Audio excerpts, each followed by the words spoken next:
आप सब कैसे हैं? उम्मीद करती हूँ आप सब ठीक होंगे। मैं भी ठीक हूँ। तो मैं सुनाने जा रही हूँ देवी माँ के गीत है, बहुत प्यारा गीत है, ज़रूर सुनिएगा।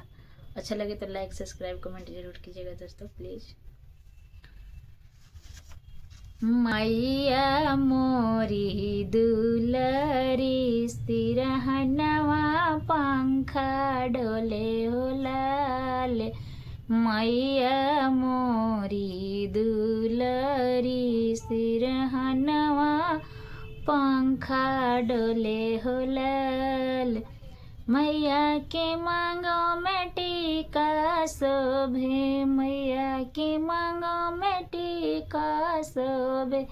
नाथिया बिराजे हो लाल, नाथिया बिराजे हो लाल। मैया मोरी सु दुलरी सिरहनवा पंखा डोले हो लाल।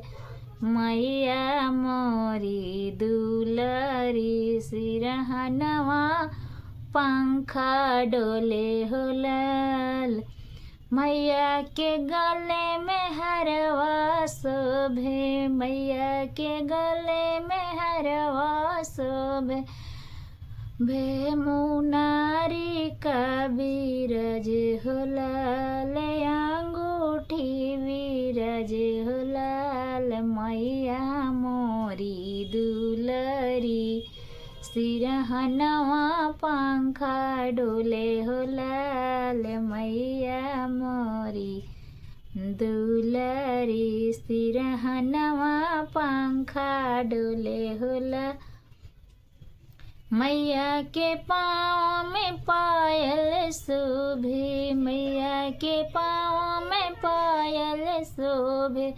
बिछिया बिरज हो लाल, बिछिया बिरज हो लाल। मैया मोरी सुंदरी सिरहनवा पंखा डोले हो लाल। मैया मोरी दुलरी सिरहनवा पंखा डोले हो लाल। मैया के मांगों में सिंदूरा शोभे, मैया के मांगों में सिंदूरा शोभे।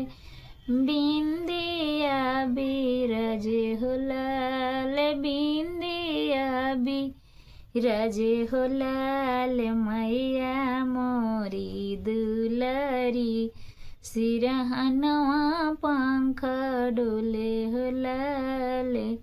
मैया मोरी दुलरी सिरहनवा पंखा डोले हो लाल।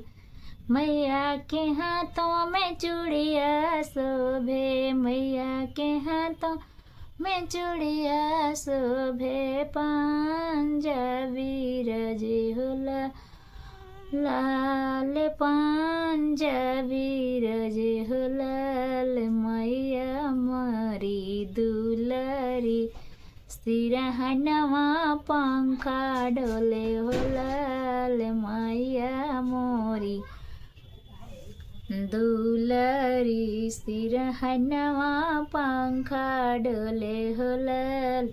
जय माता दी।